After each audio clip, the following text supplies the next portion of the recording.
Welcome to an episode of the Sports Genes Into the Lab podcast,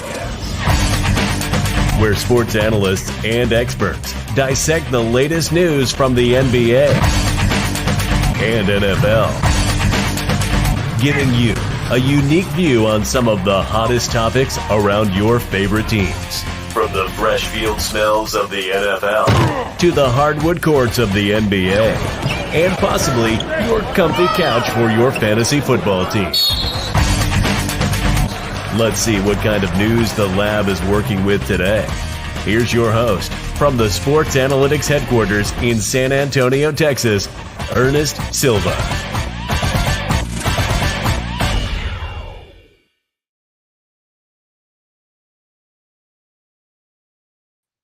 Woo, woo, woo. Man, we have got ITL tonight. It's Wednesday. It feels weird because, we had an off day, right? We had MLK Day off, and it's just me. It's just me in the house for a divisional weekend. We have some fun stuff happening. I see already we have a mention out there. Kenny saying, wish I wasn't sick. Need to get back on ITL. Man, we miss you. We miss you. Very scarce crowd as of late. But hopefully we get some more people in the audience, get some more interaction, but stay here, man. Stay here, have some fun, interact while you can from afar. Coach Peanut from the BCMG stream team looking for that new video. I know you are. I know you are. I got it today, man. I got it. It's going to be hype. I am excited. Of course, let me do introductions. Welcome to the Into the Lab from the San Antonio studio, the Into the Lab movie studio. I am your host, Ernest Silva. That's right. At Into the Lab Pod is where you're watching this. Hopefully. And if you're listening on the podcast, really appreciate you. Guys, we're in the playoffs. I'm still repping those Dallas Cowboys. We'll get into that game a little bit later, but my playoff record is 4-2. Did not get my team's game right. Didn't get the Cardinals game right. I held those two teams way too high in advance, probably because I got to see them live. But we're going to go over all that NFL playoff action. But as always, right, that is not a glitch happening on your screen. That's right. No, that's not a glitch happening on your screen. Glitch with a Y, glitchenergy.com is where you can use the code BCMG for 25% off today. Definitely worth it. Guys, Glitch Energy has gotten so popular with a lot of different streamers and a lot of different shows. I absolutely love it. So go check it out, glitchenergy.com with a Y. Use code BCMG, get 25% off, and give a kickback over to your favorite show, ITL, and many other shows at BCMG or Blue Collar Media Group. Today's episode is brought to you by not only Glitch Energy and Blue Collar Media Group, but also Creation Snack, where you can go to creationsnack.com and get those sweet blue victories. That's right, sweet blue victories. Blue Collar Media Group, get those sugary O's. This was a full pack, no longer a full pack. It's actually really, really tasty. Got that sweet and sour mix, almost like the Sour Patch Kids that you get at the store. So very exciting stuff happening with Blue Collar Media Group. But I think the big thing that we're going to talk about first off is that Super Wildcard Weekend. It was crazy. And if you don't believe me, you should check out that action and go check out some of those highlights. We're going to start off with what I think is probably my favorite headline of the night, and that's going to be the Dallas Cowboys game. Dallas Cowboys and San Francisco 49ers squared off in Dallas. And this is what I believe the headline should have read. Dak Prescott thanks fans for throwing their performance at the refs, and the Cowboys do everything to lose to the 49ers. If you didn't catch the headline that happened, that is correct. Dak Prescott and the Dallas Cowboys lost in probably what would be called the stinker for them of the postseason. Really did look like the more talented team, but didn't play like it. And I do blame the coaching staff a little bit for that performance, but mostly on the shoulders of what you would think would be your franchise quarterback in Dak Prescott. And when I say throwing your performance, it's because the performance was absolute garbage for 3 quarters. And he was not plotting, but he didn't throw down any sort of negative connotation towards the fans for throwing trash at the referees when the game ended. If you missed it, I'd be surprised. You wouldn't be probably watching this show if you did. The Dallas Cowboys played absolutely terrible, going in with a deficit of 23-7 in the fourth quarter, and then tried to make a comeback. Had a turnover help, sparked the offense. Some questionable officiating things happen. I don't want to get too much into that. That's not the reason they lost. the Dallas Cowboys didn't play well. CeeDee Lamb had 3 catches, but 2 were called back on penalties, so really only had 1 catch. That's really, I think, the highlight of why Dallas lost, is that offense was not playing the way it needed to. The defense stepped up after giving up the 23rd point, didn't allow San Francisco to score the final 23 minutes, which is super ironic. So if you had to take it all in all, the team is very promising, but the coaching staff was a big letdown for this game. And if you didn't catch it already, Jerry Jones did cancel his spot in the morning radio show that he usually has. And in usual circumstance, that does not mean good things for Dallas Cowboy coaches. So we should be looking at changes in Dallas. But congratulations to the 49ers. I do have a tribute to you in just a bit. San Francisco, kudos to you. You came in, you took care of business, you left with some swag. Now we're going to see what that looks like against Green Bay momentarily. Let's go to our second headline. Tom had his very own Philly special. I can't say it any better. Tom Brady played like vintage Tom Brady. The Eagles are just absolutely bad. And now there's a lot of questions in Philly. Shouldn't be a surprise. Tom Brady and the Buccaneers took care of business. Tom Brady caught his own pass to get a little kudos out there for when he lost the Super Bowl, and which Steve would probably chime in and say was an illegal shift. And I hear some stuff happening in the background, so I'm just going to keep rolling with it. But Tom Brady takes care of business, and Philadelphia goes down. Kenny was in the comments. He has joined us here on ITL. Maybe he feels bad for me, but he's here. Kenny, how you feeling, bud? I don't feel great, but I figured I had to make an appearance. I couldn't let you roll solo tonight, especially if you're talking about Tom's very own Philly special. But I figured you might be fishing for content with that one. So, I mean, it was funny to see him post the video of him making the catch on the sidelines, which, by the way, he does not have great hands. He still almost dropped that ball. So that is happy true. to be here. That is true. Yeah, no, I was watching the game, and I'm glad he reposted it because it made me laugh. It gave me a little something to laugh at as a Cowboys fan from the weekend. I could actually enjoy something. I really appreciate you wearing the hat. You didn't have to do that for my sake, but I do appreciate Kenny. Let's talk about probably what everybody's talking about, right? And it's the Cardinals. The Cardinals' wings get clipped, 5th largest loss in NFL playoff history. Period.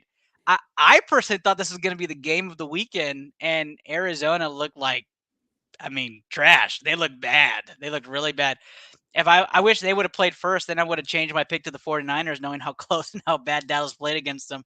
But what are your thoughts on Kyler Murray? Kyler Murray had probably the worst game of his career. Yeah, he didn't have a great game at all. I mean, the offense just hasn't been the same since DeAndre Hopkins went down. Let's be honest. Like, the running backs have been good. They tried to integrate Zach Ertz like mid-season, and he looked good at times. He also disappeared at times. But when you're relying on Christian Kirk and AJ Green to be your weapons, I mean, yeah, Kyler didn't play great, but he leans heavily on DeAndre. That's the thing. He's targeting him 12 times a game. So when that's gone, what do you do? And I think he struggled. I just think this Rams team, there was a lot more pressure on them to win that football game because Arizona, we assume moving forward, well, they have Kyler Murray and they've got, so yeah, they had some 1-year deals, but they'll be back with him. Whereas the Rams, they basically gave up their entire future. So if they lose that football game, then they're in trouble. And the fact that Kupp didn't even have a good game, it was a lot of Odell. It was a lot of the running backs. Getting Cam Akers back late in the year was huge for them. They'd been missing him all year, and people forget that. Like, Darrell Henderson's fine, but he's not Cam Akers. So, right. I mean, I'm excited for this weekend's game. Now, I think what is going to be actually the game of the week for me is going to be that Rams and Bucks game. Yeah, that might be the game of the playoffs, to be completely honest. Very intriguing. Both teams clicking. Playoff Brady against this Rams team that just has talent all over the place. It's going to be fun. I was very disappointed. I was so disappointed with how Kyler Murray was playing and Cliff's lack of being ready for this Rams team that I think by halftime I was just like done. Like, what's the point now? I'm just going to go ahead and watch Gladiators. Tommy Boy reference for anybody who gets that. Yeah, you want this or Gladiators?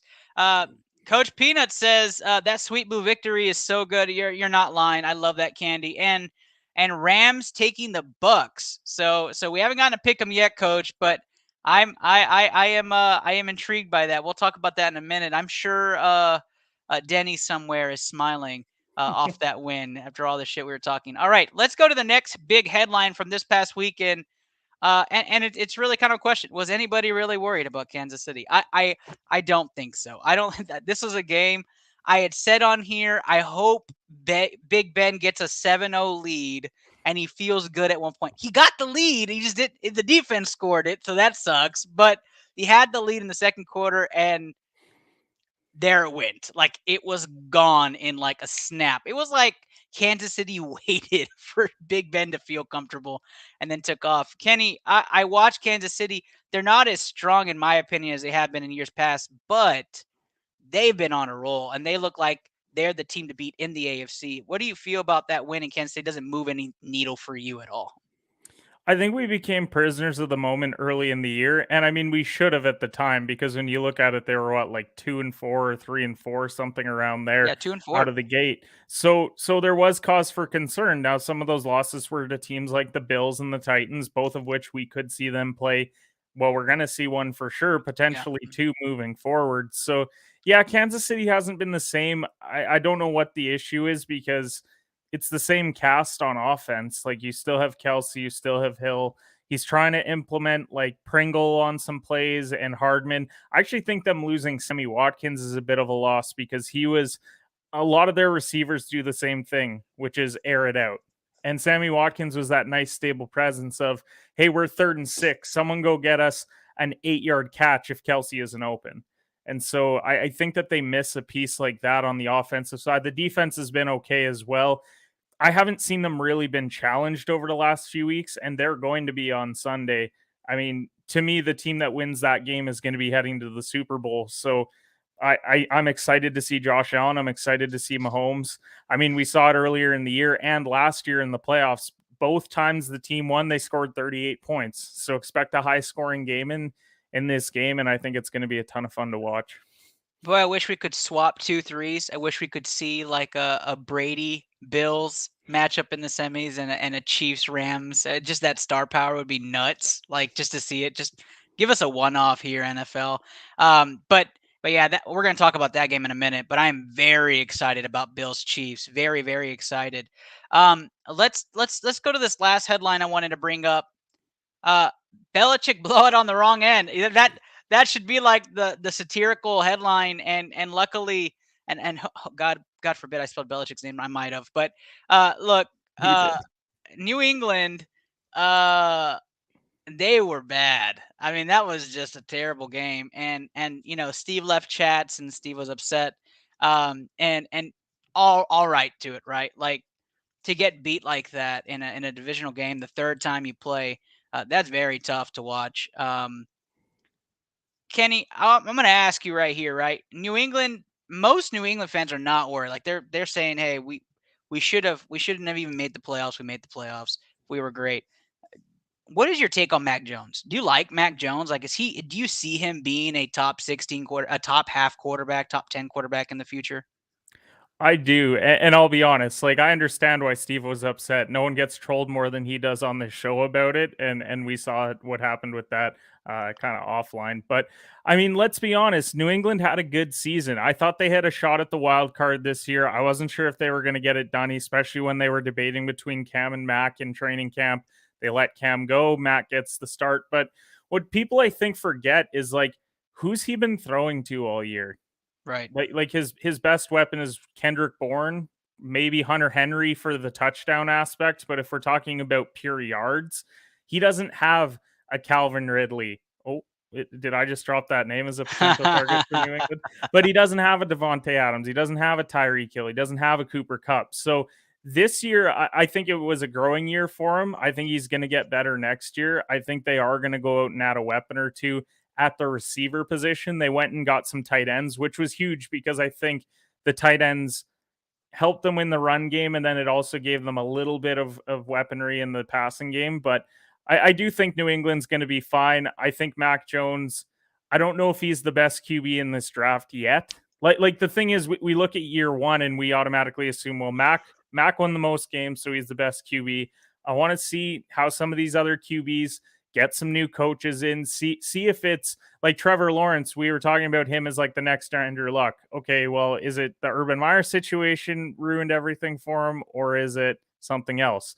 Justin Fields has Matt Nagy, which I don't wish that on any player in the NFL. So the fact that he had to go through him, now let's see who they bring in as a coach as well. And, Trey Lance, we'll see whether they're going to part ways with Jimmy G. Could depend on how things go this weekend as far as San Francisco goes. So I'm not ready to say that like Mac Jones isn't going to be a top 16 QB. I think he played like a top 16 QB this year. I do. There were a lot of guys that had down years. There were some injuries and whatnot, but he played like a top 16 quarterback this year, probably closer to top 12. And so let's see what New England does next year. They have the best coach in the NFL still, Bill Belichick. Remember when people were talking real wild in the offseason like he wasn't that good of a coach anymore? And it's like, well, he just led them to the playoffs with a rookie quarterback. So let's maybe pump the brakes on that. And also started 2-4. We forget that they had a losing record just like and won quality games. Like they beat quality opponents all year long, and that's something that you have to hang your hat on. The fact that you beat the Chargers, I know they're not in the playoffs, but they were a team at the time where we laughed at Steve when he took the Chargers, or when he took New England to beat the Chargers. Yep. That of course came back to bite us. They almost beat Dallas. They almost beat Tampa. Like they played some very close games, even in their losses, just because they don't win the divisional crown because Buffalo has a more ready QB now doesn't mean that they're not going to be a good team moving forward. I mean, give me Calvin Ridley, Josh Gordon. Let's just run it back, right? Let's just see what How many more locations do you have Josh Gordon heading to? I mean, it depends how many times he gets reinstated. So we'll have to see. Antonio Brown back to New England. I know Steve will love to hear that because everyone else loves to say that. That's a big three by itself right there. That's a new triplets right there. If this was 2014, I'd be stoked. I'm gonna do a correction on that headline though that Kenny was saying. He didn't mention Davis Mills, and I don't know why, because Davis Mills was probably. You know what? Houston actually. They might have something with Davis Mills. The fact that he played as well as he did and given to Deshaun, to me, part ways with Deshaun. Like don't even get wrapped up in everything that's going on. If a team comes to you and says, I'm giving you 3 first-rounders, there you go. Take it and run. Here's the thing though, right? Like the rumors of Brian Flores to Houston being one of the candidates, and Hines Ward as well. Those are 2 big names, but Brian Flores is in love with Deshaun Watson. He wanted him in Miami. He said he was the best quarterback he'd seen since, Joe Montana. And so, that's his guy. So I think if Brian's a higher than Houston's trying to lead back to a Deshaun rising, especially with the legal news stating that it's probably going to be a Class A misdemeanor for everything. And that's kind of a slap on the wrist. Which is insane. That blows my mind. America. But we'll have to see what Houston does. Houston usually blows it when it comes to these kind of situations. But let's go. I thought I had my last headline, but I'm just going to briefly touch this. Bengals gear stays in 4th. And the reason I like this headline is because we didn't have to see the Cincinnati Bengals take a 5th gear, in my opinion. I felt they kind of ran the par of how they ran all year. I need to see the next playoff gear for the Bengals, and they're going to need it against Tennessee. So let's see if they can make that next shift up, and if that offense and defense can stay hot. Coach Peanut says nobody's giving up 3 first-rounders. I agree. I don't see it happening, but we would be lucky. That's only because of what we've heard of what the asking price was, to clarify. Yeah, that's a good point. And you know how the McNairs work, they suck. So so Bengals stay 4th. Kenny, I was impressed with Cincinnati. I'm glad they kept going and just looked at the usual Cincinnati team against Las Vegas, who with a lot of heart, pushed them a little, but obviously Cincy was too much. Did you see anything else in this game that kind of says Cincy's a Super Bowl threat compared to others? Before we get into Cincy, I want to say a massive shout out to Derek Carr for the year that he had with everything that was hanging over this Raiders organization this year, with the Gruden situation, with the Ruggs situation, and for him to go out and win games, get to the playoffs, knock out the Chargers to get there, and then put up a really good fight against a Bengals team that was coming and rolling. I mean, shout out to him and that defense as well. They played pretty well all year. When I look at Cincy, I mean, I give them a fighting chance against Tennessee on the offensive side. I just don't know if they can slow down Derrick Henry. I really don't. I think getting him back at 100%, and that defensive line is banged up for Cincy. It feels like injuries hit them at the wrong time. You give them a fully healthy D-line, and I might give them a fighting chance, but I do think that they're going to go into Tennessee, a veteran team filled with veteran players that have been in the playoffs, won playoff games. it's going to be a tough environment to win in, and I don't know if they're going to be able to pull it off, but they're still like years ahead of schedule. Let's not forget, we all thought that they were winning 6 games this year. So Burrow's just proven how great he is with Chase and with Higgins. We'll see what they do with Boyd. Mixon playing well. Defense, you go and draft some defense, maybe bring in a free agent or two. Run it back next year, especially with your division being in the utter ruin that it is right now. I think that they're in a great situation moving forward. Yeah, and not to mention, the fantasy uprising of Josh Jacobs came back end of the year. I know it took a Kenyon Drake injury, but his resurgence was great. He looked fantastic in that game. I mean, he was running the ball hard and just big kudos to the Raiders. But again, I want to see the next gear. Guys, we have the new BCMG Stream Team videos. Some of you are sticking around. Some of you don't even give a crap. We are going to play that right now before we go into a live looking at some stream at one of our newest streamers going live right now. But let's run that new video. And Mark, shout out to you. Enjoy.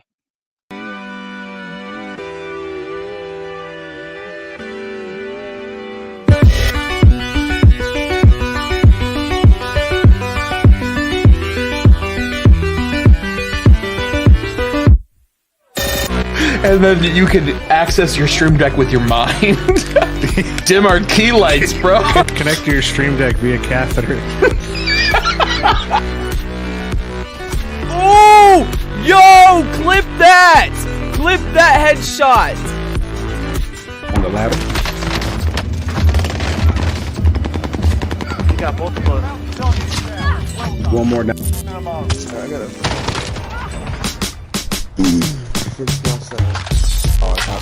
Finish Yo! No fucking way! Let's go! Yo, that guy in the heli, he was all the way across the map! I think they've shut the door on these people.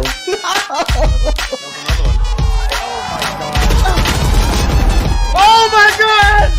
That flick! Tough battle. Get him! Got him! Beautiful! Another handful down. That's it. Okay.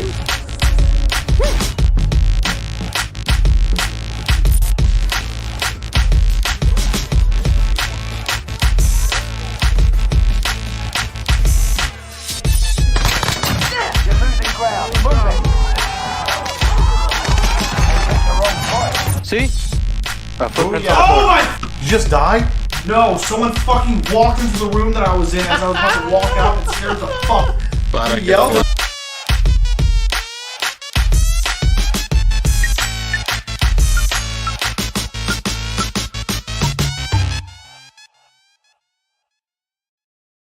Big shout out to Mark. Mark, at It's Rated Merc is where you find him. Guys, you might have seen her name flash on there. That's right. Mama Bear is who we're going to go do a live look in. Let's go check it out. We're going to do a couple of minutes just to check out what the stream team actually does and what they do. So coming into that, let's go check it out right now. There she is, Mama Bear. Fortnite. They're going to do a live look in. What's that mean? So we Apex. with Blue Collar Media Group. Yeah, looks like Apex. They one of Ernest, the when's the last time you played Apex? in there, they host this Into the Lab podcast. Gosh, so it's maybe a sports podcast. 6 months ago. What's up, Labsters? There we go. Go. Labster shout out live. This is Hope you guys are having a wonderful day. Welcome, Labsters. What about you, Kenny? I played Apex probably like 3 months ago, and then I got back into once Caldera dropped, then I kind of switched back. But I've been gaming a lot more as of late. First game. Treasure pack. I tune into Mama Bear. Just like a bonus pack that you can get every day, twice. I can already tell she's so much better than me because her movement. I move around like a bot. Like I'm so bad at movement. Like I just run around like just super innocent. I hope you guys are all doing well. Bolt's a good gun. It's an energy weapon, so it breaks down their shields. I'm gonna tag you in here too. I can't look it up. Oh, just kidding. Facebook swap. Yeah. Just kidding. All right, Labsters. So I am calling, unfortunately, a Bucks Super Bowl. Whoa! Whoa! Breaking news, Mama Bear. Another Bucks dub. Whoa! She's choosing That's the what I'm Bucks to feeling. win it all. I want the Rams to win just because I Yo. want Matt Stafford Same. to get himself a freaking ring. Well, I mean, that makes more sense. He's a Texas Oh my quarterback. God, don't die. Don't die. I know, don't die. I want Stafford to win a ring so bad. But I just feel like Tom Brady is such a GOAT that, like, I don't know. I want Stafford to get a ring. I do. I Being do a as well. Lions fan, She being a just Lions lost fan, all credit. he never by stood a Coach chance. Peanut. when he was with us. Coach. Come on, Yeah. Coach. So now I Come feel on like now. he has the opportunity. So I really hope that he gets it. But I feel like the Bucks are just unstoppable with Tom Brady. I can throw the store whenever you're ready. Kenneth Cottrell and I tuning in via Into the Lab. Don't die. I will try not to die. Yeah, everybody. Mama Bear is Okay. top 5 player in the world for Apex. Is that So- verified? not at all, but I'm about to tell her we told everybody so she can't die. Nice. Glad I got Yeah. to tune in live on Into the Lab. Yeah, I watching her appreciate you, movement, man. I I'm appreciate so you coming bad in in. comparison. That's hilarious. I'm gonna take that blue backpack so I can carry more crap. Okay. Oh. Top 5 player in the world. Oh, yeah, exactly. There we go. We got Everybody- Top 5 confirmation. player in the Lock world. it in. Yes, I am. There you go. You have that is verified. And don't you Woj forget is it. tweeting it right now. Guys, this is Mama Bear I might be the 1920. Go best check her player out in, on like- Facebook. We're gonna feature streamer the heck? every Nice week video. as Blue long shield, but as didn't get they it. are live. So we try to get TC Rex Oh, tonight. very nice. If we Probably have 'cause another Todd streamer took go it. live on Twitch, we'll check it out. Maybe Okay. Coach one of these days will be on again. I'd like to bring the stream team on, but that is what Mama they hype. do. I am absolutely excited about the stream team. They've come so far and what they've been doing. Go check them out. Facebook Gaming as well as Twitch. Tons of great content, great creators. And just a shout out since he's in the comments. And I see Ashley was in here saying, let's go. I appreciate that. Coach Peanut, www.twitch.tv/Coach Peanut. You can check him out as well. Fantastic content. I just did a Fortnite event with Coach. I was terrible. Did Rocket League event with him too. I was terrible again. I don't even know why. I thought I saw you on Rocket League, and I was like, "What are you up to?" Like, It was had to it be was something. a BCMG stream team night, and I went on there and I was garbage. Coach told me I wasn't, but other than me blowing up vehicles, I don't know what the hell I was doing. I I don't know resort to that as well. I'm not a good. Like, I don't know how to float and do the. I don't know. how in the world do you get up high to hit the ball? Like I try to jump and my thing just spins. Like what the hell is happening? I don't know. I guess it's I'll just stick to sports. Normally not on during this time, unfortunately. That's okay, Coach. We'll get you another day. And you did. No, there you go. You're trying just to make me feel good. I appreciate that. I know it wasn't very good. All right. NFL Pick'em. That's what we do here on ITL.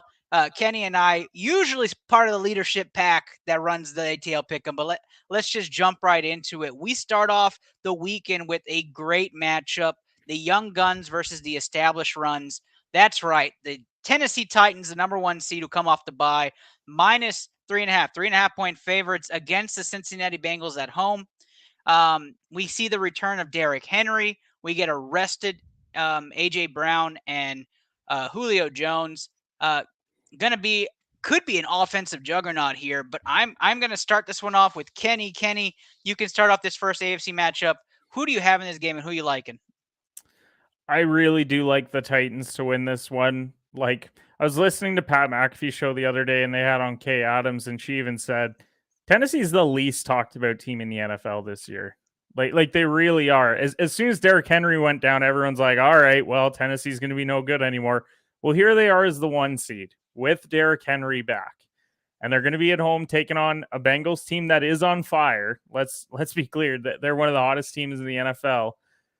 I just don't think that defensively they're going to be able to slow down Henry. I know I alluded to that earlier, but I mean, actually, to be honest, from a betting perspective, like the over-under is 47 in this game, which I think is pretty low. Like I think that we're looking at 31-27 type range. Like, I think it's God, I going to hope be a so. very high scoring game. I don't think the Titans defense is anything special either. I just think when one offense relies so heavily on the passing game and one can kill the clock with the running game, I tend to favor Tennessee. So I'm going to take Tennessee to win. I'm also going to take them to cover, but barely. I mean, 3.5, that's such an awful line when it comes to the betting side, because you really wish you could get it down to -3. Because -3, you feel comfortable of like, well, if they win on the last second field goal, then I push at least. But yeah, I'm going to roll with the Titans this week. Okay, here we go. Oh, I'm taking the Bengals. okay. Okay, I'm going to roll with the Bengals. Here's why. Think Cincy is a team that can get 1 or 2 turnovers. I think it. Whether it's an interception, whether it's on special teams, whatever it may be. And that, to me, will be a factor in this game. Tennessee's not something to write home about when it comes to defense. So I think it's going to be a shoot. I'm with you, right? I have 34-31 Bengals. So I give an extra touchdown to the Bengals, whether it comes from defense or special teams. I think there's an extra score to go on this offense. I'm going to take the hot team. Bengals win this game. They win it close, but I'm driving money line on my bets for the Bengals. There's always a team in the NFL that's a lower seed that makes a run up. Yeah. I think it's them. I think it's them this year in a weaker top AFC type of role where NFC is really just top heavy. So gonna roll Bengals money line. I'm not gonna say a Joe Mixon game because I always say it's a Joe Mixon game, so I'll just stay away from that. I'll just say Burrow's gonna be the talk of the offseason about how good Cincy is and how ahead of the time they are. And I think we're going to start talking way too early about how good the Bengals are, and then we're going to be 3 years down the line. They still haven't won a ship or something. What's so crazy about them is that like Burrow still takes a ton of sacks. Like that was the whole reason at the draft of can't believe Cincy drafted Chase over Penei Sewell, both of which turned out great this year for different reasons, obviously. But yeah, you look at this Bengals team and like they still give up a ton of sacks. Like it's still not a great O-line, but they find a way, and it's they have to have a top 5 team in the NFL as far as weapon goes, if not top 3. Because when you're talking about top 5 running back this year, Chase was a top 5 receiver this year. Higgins, Boyd, like there's just so many ways. Uzama has come from out of nowhere to be like a very good tight end. So yeah, this is a team with a ton of weapons. Tannehill can go out and throw a pick or two, like he really can. And I think as long as they stick to the game plan of, hey, Derek, here's 30 carries, then I think they're going to be fine. But you go down early to Cincy, I don't know if they can play catch up against them. They don't have the team that's built to do it. And I think it's similar to what we saw with New England last week. New England fell behind 14-0. And I think most people assumed this game is over because they don't have the ability to throw the football to get themselves back into it. I question that with Tannehill a bit because when he has A.J. Brown, it's great. Julio hasn't looked great this year, though, so it hasn't been the 1-2 punch that we thought it was going to be. Yeah, and not to mention also, with this game, and if you're a betting person, you're watching it, right? But like, karma's a huge thing, right? So the fact that you bench a Texas running back like Deontay Foreman for Derrick Henry just blows my mind. Ride the hot hand into the playoffs, Tennessee. What are you doing? Foreman. What are you doing? Deontay Foreman is a legend in Texas. Was he a Longhorn? I had no idea. He was. Yeah, he was a Longhorn. These are fun facts I learned on ITL. Just because I forgot, and we'll just run it. Tennessee, shout out to you. I want to make sure this is probably going to be your last playoff vid, so why not?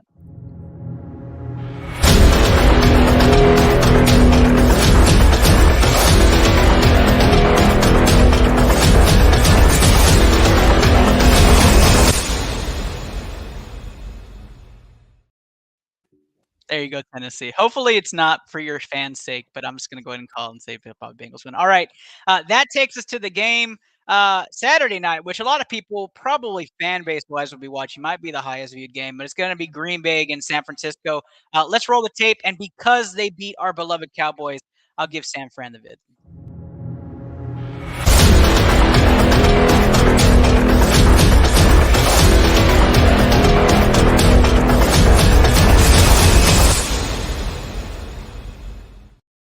That's right. Number 1 seed, Green Bay Packers, -6. 6-point favorites against the 6-seeded San Francisco 49ers. There's a lot of analysis we get into.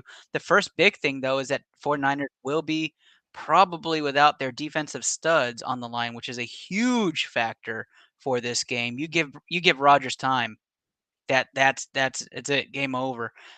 Green Bay going to be healthy. Going to come off that bye with a lot of health. They only have 3 people, 2 due to COVID, right now in jeopardy of missing this game. Green Bay seems to have everything going for them, even at home. It's not the NFC Championship. Let's remember that. So I'll start this one off. I am taking Green Bay to win and probably win handedly in this game. I don't think it's a blowout by any means. I think Debo and team keep it close. Matter of fact, San Francisco may look better than them in the first couple quarters because they won't be rusty.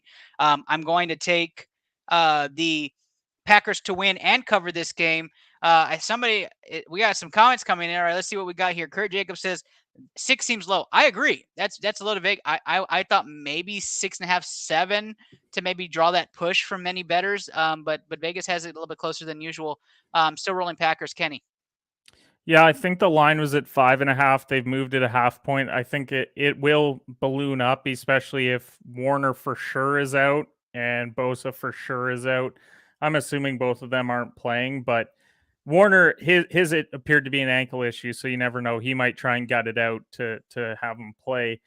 This one concerns me as like a backdoor cover one where I think the game's not going to be in doubt. Like I think Green Bay is going to be up 31-20 with like 2 minutes left.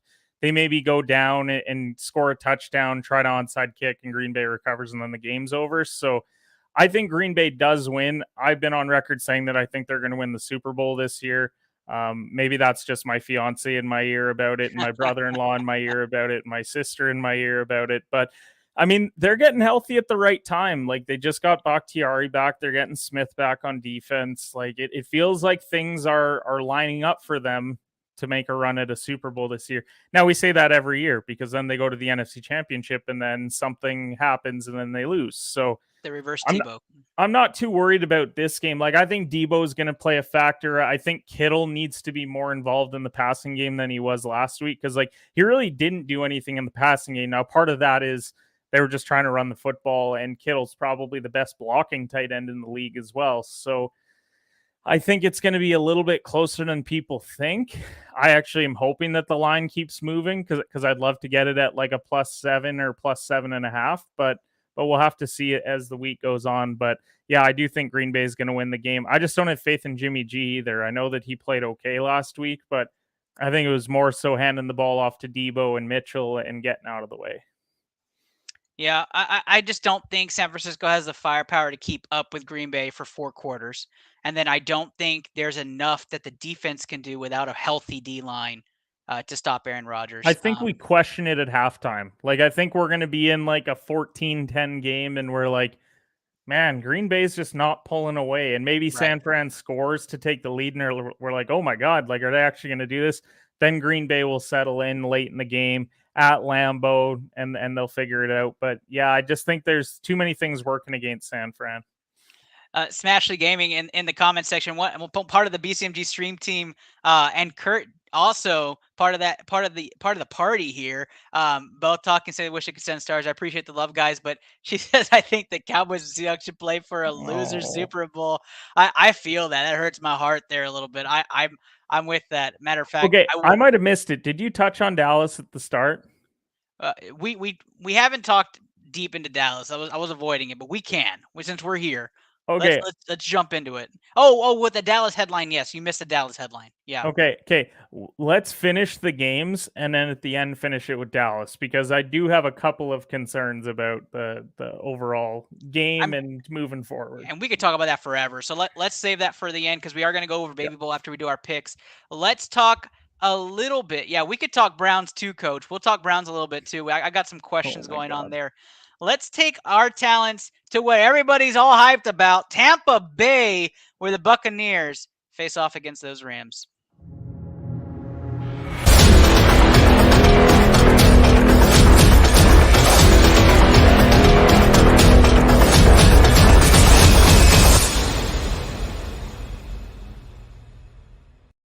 And I forgot to mention, Smashly Gaming is also a Cowboys fan, so she understands that we just want to win something. Kurt's in there. Kurt says you guys just want to win something. It's absolutely true, man. Give us some wins here. Just give us the Jerry Bowl. Just make it like the game before the Pro Bowl that the Cowboys get to pick their opponent and just go and have a game. Can we just have a mid-season tournament like the NBA is trying to, and then give the Cowboys those wins? We seem to play really well in October, November. Except we'll stack the deck. It'll be like a 4-team tournament of like Dallas, Jacksonville, Detroit, and the Jets, and then we come out on top. That might be the only way we ever see a championship. Actually, we'll probably lose. All right, let's talk about the Jets Buccaneers. by 7. Yes, Bucks, the number 1. Or I'm sorry, Bucks are not the number 1 seed. We'll scratch that. Bucks are the 2 seed for this game. Rams are not the 4 seed. They're the Oh, yeah, they are the 4 seed. All right, so Buccaneers 3-point favorites at home. Tom Brady, playoff Tom Brady is back.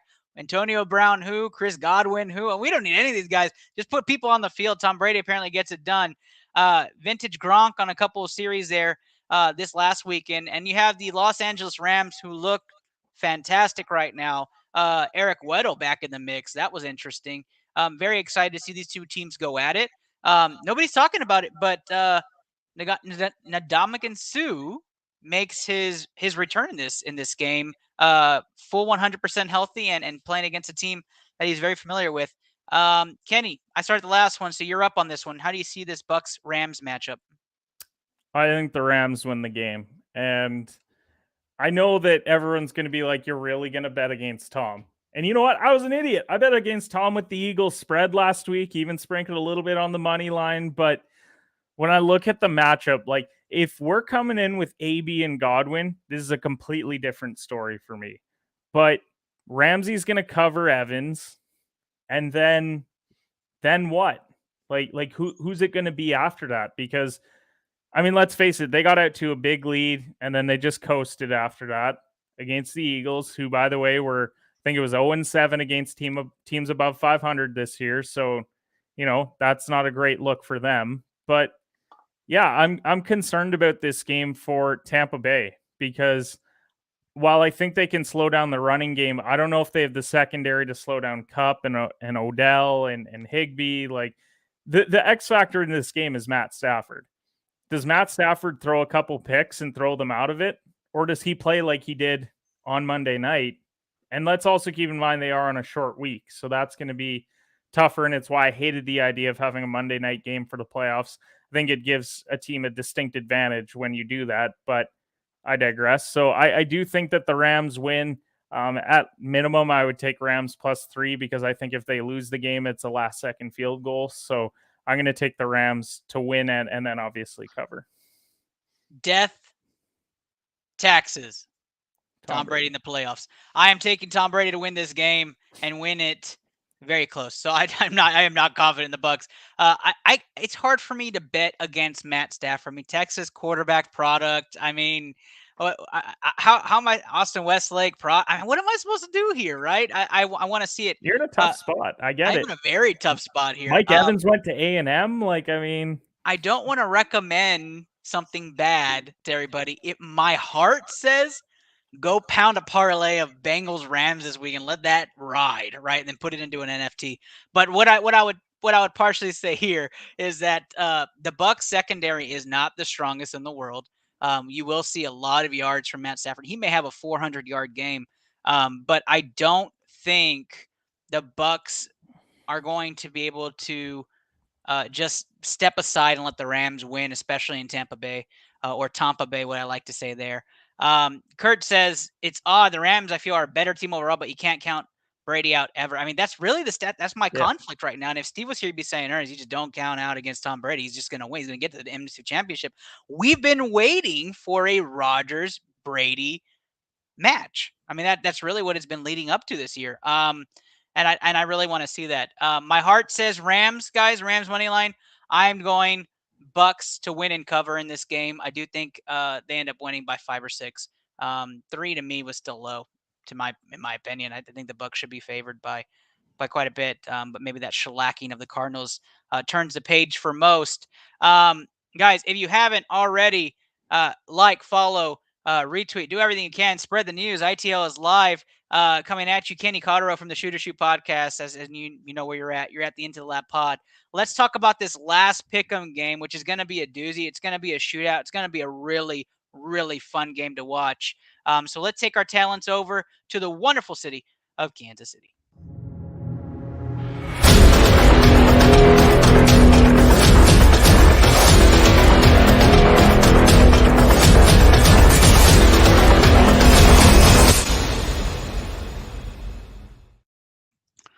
Oh, you caught me eating my Sweet Blue Victories. That's right. The Sweet Blue Victory, Blue Collar Media Group CreationSnack.com.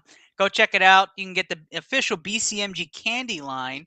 The candy line's called Sweet Blue Victory. Check that out. CreationSnack.com. Use the code BCMG. It goes back to shows like Into the Lab Podcast, as well as Smashly Gaming and Coach Peanut, who are on here, streamers, part of the BCMG stream team. Go check out CreationSnack.com tonight. Use code BCMG for 10% off. All right. The last game is Kansas City. Kansas City Chiefs, the 2 seed in the AFC, came off a shellacking of the Pittsburgh Steelers, 2.5-point favorites, at home against those Buffalo Bills, who put on their own show last week. Two teams, very powerful offenses, very streaky at times, have had their down points in the year. A huge matchup, which I have called is going to be the game of the NFL playoffs to watch in its entirety. This is the game. There's going to be a lot of fireworks. I'm going to start this off here. You don't really bet against Patrick Mahomes in the playoffs. I've already called 1 or 2 upsets this week. I'm taking Kansas City to win this game and cover. I'm taking Kansas City to win this game and cover. You thought I was going Buffalo. I do think it's going to be a great game. Matter of fact, I wouldn't be surprised if Buffalo is winning in the fourth quarter. But Kansas City and Andy Reid in the playoffs do beautiful magic. They have wonderful orchestration of clock management and how they orchestrate the game. If Clyde Edwards-Helaire plays in this game, just add another firepower to that Chiefs offense. Very tough to stop in the red zone, shooting 80%. I'm going to go ahead and take the Chiefs to win and cover in this game. Although the Bills have had a really good season, I think they just played a team for the third time, know that team, and that's why they look so dominant. It's going to come back and a little bit more to earth towards the median, and we're going to see the Chiefs run away with this in the end. So taking the Chiefs to win this game, it is going to be close, but I don't think it's 2.5 close. I'm going to take the Chiefs to win and cover. Kenny. I'm rolling with Kansas City as well because it's like death taxes Mahomes in the AFC playoffs. So this Buffalo team, like, it's also the franchise to start. The franchise to start. Like, Buffalo, you just always assume that, like, right when you think they're going to get there, they don't. And I know Josh Allen has played considerably better in the second half of the year. Like, remember at the start of the year when people were talking about, like, oh, did Allen peak last year? Like, let's relax. Right. Like, he's fine. And they did the same with Mahomes as well. And that game earlier in the year where I think it was 38-20, that was not the same Kansas City team.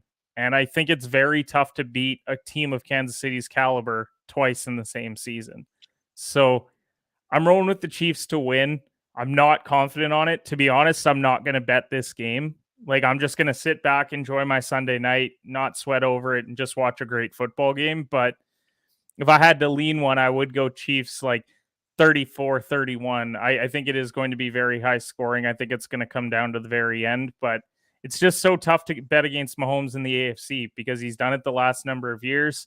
And I do believe whoever wins this game is going to be heading to the Super Bowl. So, yeah, I think it'll be way over the Bengals' head, whoever they face after this. Okay, not too much confidence. Can you imagine a Bills-Bengals AFC championship? I wonder how much money you would have won at the start of the year for picking that. Oh, geez.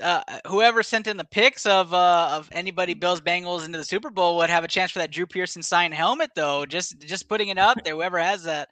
I think I had Kansas City, Green Bay. I don't remember. That's who you had. Yeah, you and like 7 others. Well, yeah. Yeah. What do you think? I'm gonna go against it? Like. Yeah, absolutely. I would. I mean, I picked a Dallas Cincinnati, and that's not coming to fruition. Yeah. So. I wouldn't be surprised if the Bills are winning in the fourth quarter. I think a clutch drive by Mahomes puts it away. But Buffalo had a great year. I mean, they started off slumpy. They came back. Josh Allen's probably been one of the hottest quarterbacks. And even last week, I mean, the nonchalant back of the end zone pass to Dawson Knox to start the game was just brilliant. He was just like, oh, yeah, it's done. And touchdown. It's like, what? And no matter what, Buffalo just needs to go and draft a running back now, because that's what their offense is missing. They just need Singletary and Moss are not it. Matt Breida, like, go and get you a rookie running back, maybe not in the first round, but in the second round, get a quality running back. And then your offense is going to be more dynamic, because we see the difference between Kansas City with Hilaire and without him, and it's a big difference because of what they can do. And I think you would see that with Buffalo as well.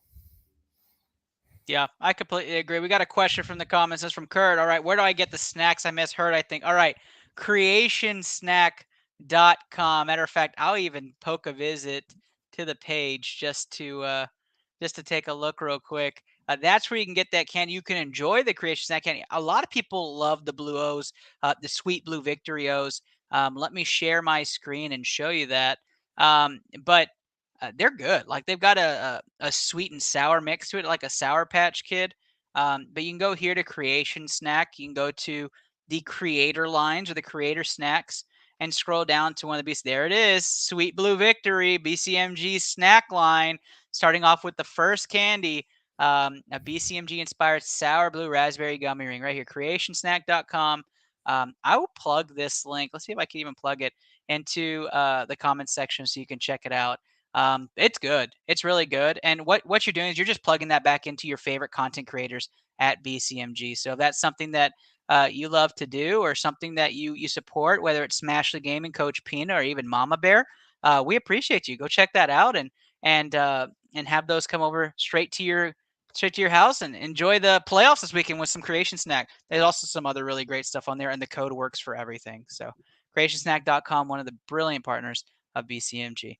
All right, guys, if you haven't heard of Baby Bowl, you really should. Rob Norton puts on a great Baby Bowl.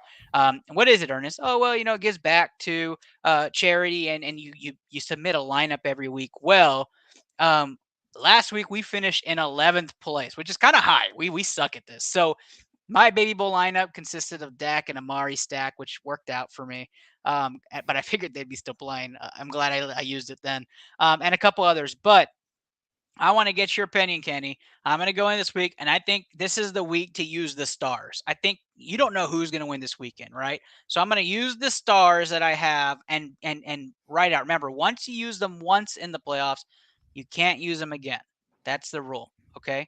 So of the players I have left, okay, I am going Aaron Rodgers, Devontae Adams stack this week because I think they are going to have a week to remember. And I don't know if I trust them going either against the Rams or Tampa Bay or even in the Super Bowl as much because it's going to be a lot of turnovers, a lot more defense. I have Derrick Henry in here once I hear the 100%. If I hear he's not 100%, I think I'm going to move him. I haven't played Joe Mixon yet. I didn't get a part of that last week. I'm going to play Joe Mixon in case Cincy loses.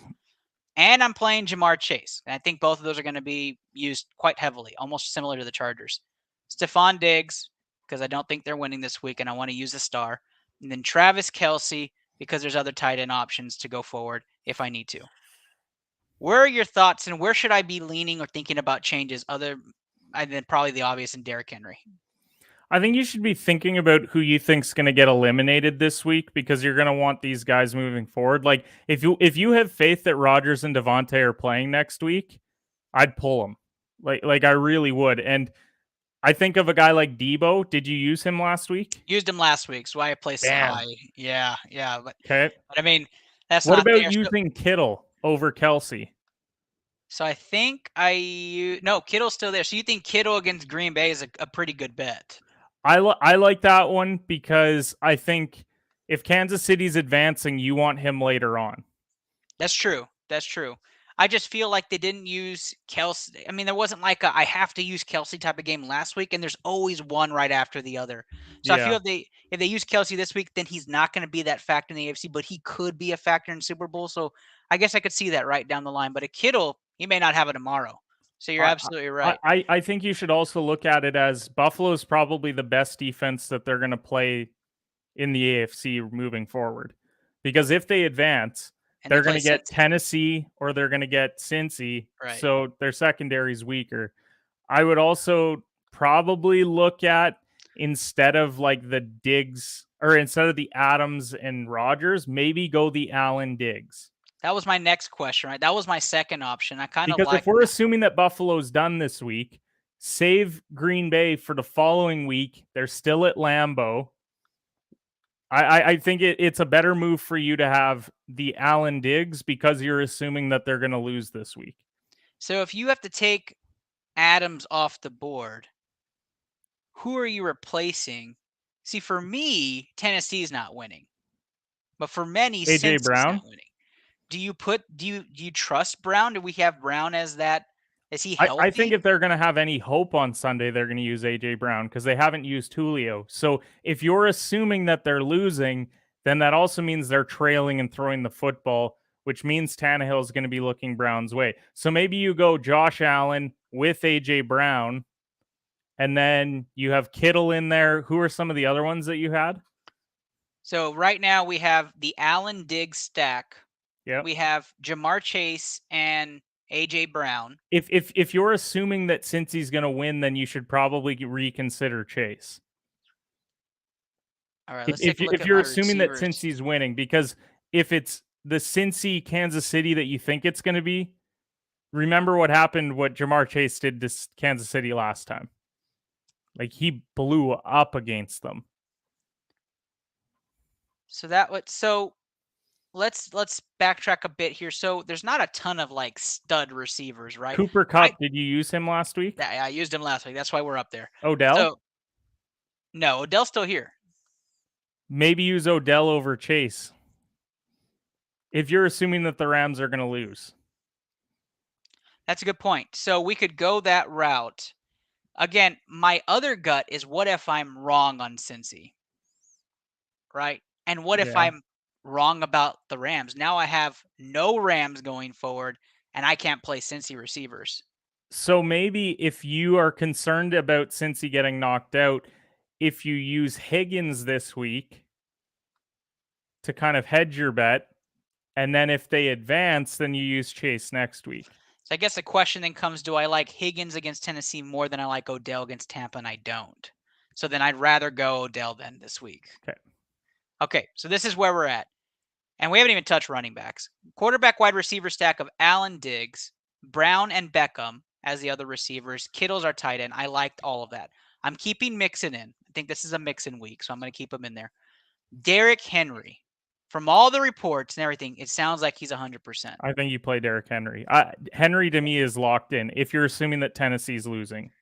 My running backs left would be Devin Singletary, CEH, Leonard Fournette, Aaron Jones. So I think I can run with that going forward. Of course, the invaluable Deontay Foreman will inevitably come in and sub for Derrick Henry eventually. There is one other way to look at it of, do you want to burn Henry because you are concerned about the fact that what if you're wrong about Cincy?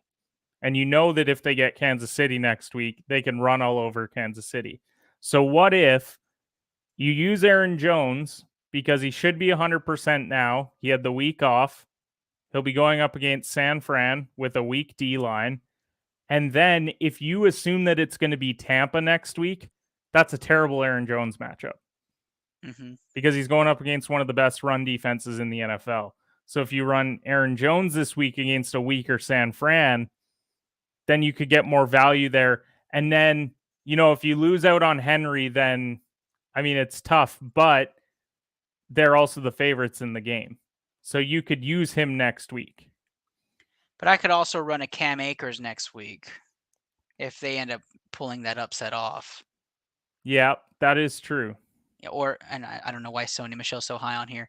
I think I'm going to run with the certains, right? Like, I know they're both playing this week. So I think I'm going to keep my running backs. I'm going to run the risk running back wise because I can always play a Gio Bernard too. Vulture, a passing touchdown. I could see it. The A.J. Dillons of the world. And of that course, is true because there is also, because Aaron Jones has been hurt, there is the possibility of next week you get Rams, Packers. Jones still isn't feeling 100%. Then Dillon goes, and then you could still get production from him. And to think about it, this is where the majority of the points are going to come from anyways. Once we get to the Super Bowl, you can't predict the two teams perfectly, right? Let's say there's upsets. There's not going to be a ton of players left to choose from for everybody. So I think you're winning this Baby Bowl fantasy playoffs this week, last week, and probably for some next week. And then the fourth one is just kind of a top off. That's my opinion. You just want to have a couple options available to you come Super Bowl time. Because the thing is, you're running Allen Diggs this week. Okay, if that doesn't work out and next week it ends up being Cincy Buffalo, well, you still have Joe Burrow. If it's Tennessee Buffalo, you still have Ryan Tannehill, right? And you still have some weapons in there that you can use and stuff. So So I think that's kind of the way to look at it from that perspective. Yeah. I'm just hoping Allen doesn't throw 3 picks and fumbles twice this week in the loss. I'm hoping he's a stud. Well, we're right? assuming that it's a high scoring game, so I don't think Right, that you're in too much danger with Allen. Well, I love it. I love it. That's perfect. I'm going to submit that lineup. That is our Baby Bowl fantasy lineup. We're going to end with what you guys are all here for. Just kidding. We're going to end with some Cowboys conversation. The Dallas Cowboys, we talked about it at the beginning of the show. This was the headline. Dak Prescott thanks fans for throwing their performance at refs, and the Cowboys do everything to lose to the 49ers. Their performance is just a synonym for trash. That's what I meant in the headline. You're supposed to read into that. So that is the headline for Dallas. Kenny, your thoughts on the Dallas Cowboys in the future? I've seen a lot of like weird takes on Twitter, like terrible Twitter takes. This would have been a good one if Steve was a Cowboys fan, because I've been seeing you gotta get rid of Amari Cooper because you need to free up the cap space. I've seen you shouldn't have Pollard if you have Zeke. Like I've seen everything this week. I mean, let's face it, on Sunday we're not prepared for that football game. Like, you don't take that many penalties if you're prepared. A lot of them gave them first downs. Like, we don't even get into that QB draw that Dak slid 5 yards too late on. We don't even have that situation if they just don't take dumb penalties. Right. Yeah. There was a 38-yard catch and run from CeeDee Lamb, wiped out. What's sad is Jerry will never part ways with a coach that he likes. Like, it eventually just hit a point with Garrett where it was just like, damn it, like I have to fire you. But it took years. Keep in mind how many years we were pleading for him to fire Jason Garrett. 5 years. 5 years. It's not going to happen with Mike McCarthy. He's going to be back next year. So we have to make do with that. They need to address the O-line by getting one O-lineman in this draft. So when Tyron Smith inevitably gets hurt for the 50th time in his career, that we have a suitable replacement for him. And then I think you just come back next year. We know Zeke was banged up. Get him 100%. If he's not, then get the ball to Pollard, because Pollard was our best running back this year. Dak will be fine. The offense will be fine. CD's still very young. We probably won't bring back Gallup, but Wilson played well, so he's kind of going to be that third option now. We like Dalton Schultz. He's a free agent too, though. True, but that's probably a one that you would like to bring back if you can. Cheap too. Cheap. So I don't know. This team is puzzling because all the pieces are there. Yeah, that's the biggest disappointment, is that there really is not a hole. Like, there is not a. It's a psyche. It's a psyche situation though, because it really is. What do you hear all week? Dallas is at home in a playoff game, favored, and everyone's like, "I'm betting San Fran, taking San Fran, taking San Fran." San Fran's a lock. Even Cowboys fans, like, as soon as I saw that San Fran matchup, I was like, I hate it. I don't like it at all. So yeah, it's a tough situation for them. I want to see what moves they can make. Parsons going into year 2. It sounds like we're not bringing Van Der Esch back, despite the fact that he made probably the tackle of the year for us on the weekend. So I don't know. They need to go out. The pass rush is fine. They need to stop getting beat on so many deep balls. I know Diggs gets a lot of picks, but he also gives up a lot of big plays. And you just bring it back next year. Whether we have Dan Quinn and Kellen Moore is yet to be determined, because they're going to be going on these coaching recruiting visits. And so we'll have to see what they end up doing next year. But the pieces are there to do it. They just have to get out of their own way. I completely agree. There's a couple of people you just don't bring back, and we'll just start off with this. There's this guy that's in UT right now that declared for the NFL draft. This is where you start, guys. His name is Dicker the Kicker. Dicker the Kicker. He's a clutch kicker out of UT. You go sign this kicker. He replaces Greg the Leg. Greg the Leg is done. He's dead to me at this point. There were so many games that could have been different this year. Dead to me. Dicker the Kicker is going to be probably a 5th, 6th round pick. He's probably one of the best kickers coming out of college. This is the guy. Number 1. Number 2, I don't think you can bring everybody back. From what I understand, there's 18 free agents on that are going to be on there. You can only sign 7 or 8 with the cap space. Priority for me, Curse, Wilson, and any of the other players you can fill spots. From what I understand, we're bringing back from Hard Knocks that huge Mexican lineman that we had. I forget his name. Oh, I can't remember, but he's Ruiz, easy. maybe? Seems like a lot No, of it's not fun. Ruiz. That's a boxer. Whoever it was, fantastic. Like, bring him back. Let's see what runs with that. Terrence Steele is not the answer for a long-term solution, but he is a good replacement swing tackle. I'm okay with that. Offensive line's something to address. I don't think you need playmakers anymore, but you need continuity with the offense and defense. So we'll have to see. What do you do about Zeke? Torn PCL, and he played on it. Obviously, they knew about it. And obviously, we knew something was wrong, that it wasn't burst anymore after the injury, right? So It just hurt the football team. There's playing through an injury, and then there's being unable to perform and still playing. Because torn PCL, sit it out. Pollard, and I know, like, he's been the one that got paid. He's the one that's supposed to feed Zeke, but if you're not good to go, why are you hurting your football team? It was so obvious that there was something wrong with him for a long time, and everyone's like, well, Zeke's just washed. No, Zeke's hurt. And he's just refusing to go down and saying, you know what, I need to go and have surgery and get back to 100%. Now I'm playing on it, probably making it worse.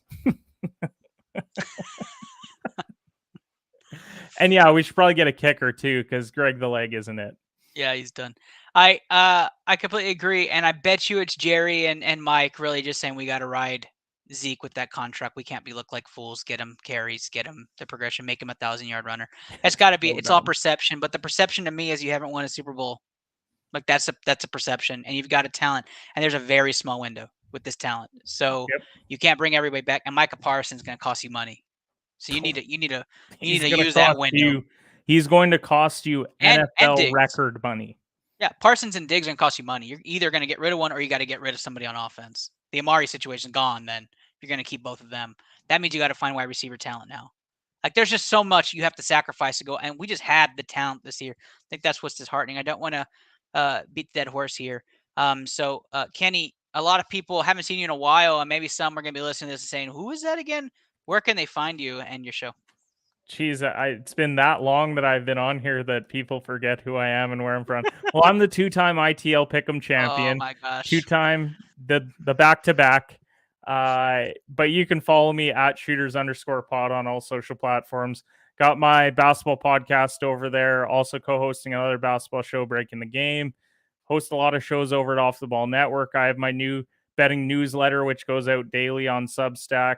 Excited to announce our latest sponsor, which is Bet99, which is a Canadian sportsbook up here in Canada. So very excited about that. But it has been too long of me not appearing on ITL. I'm hoping to be on a lot more moving forward. Probably a couple months from now, once I'm post-wedding, as we are getting into full swing of doing all the preparation for that. But very happy to be on tonight and looking forward to being on way more in the future. Kenny, you made my night. Probably going to be a 30-minute episode, but adding you in, we get to actually have some fun. Kenny Cotterill, everybody, at the Shooter Shoot Pod on Twitter. Check him out. Check out his content. And as we get into, thank you, Coach Pina. Coach Pina, just so dedicated. I appreciate you, man. Appreciate the love. BCMT Stream Team. When it comes to Kenny and I, we're going to be really going at it when it comes to NBA time, because right after the NFL playoffs, Kenny and I kind of shoot everything into these NBA teams. And boy, am I excited to talk about the Rockets. Excited to talk about the Lakers, which we may be trade partners this week. I'm excited. You guys are screwing me right now by having an actually good game, and I'm not a big fan of it. So if you guys could relax against the Jazz, that would really help me in my newsletter out. Wow. I wasn't able to use this tonight, but I get to use it finally because Kenny has committed a crime. That is right. He has spoilers on the line as he gives up that the Rockets are playing a good game tonight. I am pissed now that he has given that up. Spoilers, Kenny. Spoilers. Just kidding, man. Thanks. I appreciate you coming on.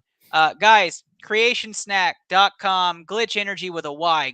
glitchwithayEnergy.com. Use code BCMG at checkout. That goes right back to our show, goes right back to our company. And really appreciate all the support throughout the years and for the last couple of weeks as we've been putting our podcast back on with some episodes. So good luck this week with your bets. You heard our picks. Rewind and play again if you didn't. But Kenny Cotterill, thank you again for being a part of tonight's show. And everybody, good luck. Have a great and safe week in San Antonio, especially for those in San Antonio. Freeze and snow tonight. So good luck. That Texas snow vid's back. So thank you guys. Be safe. That Texas snow gets bad.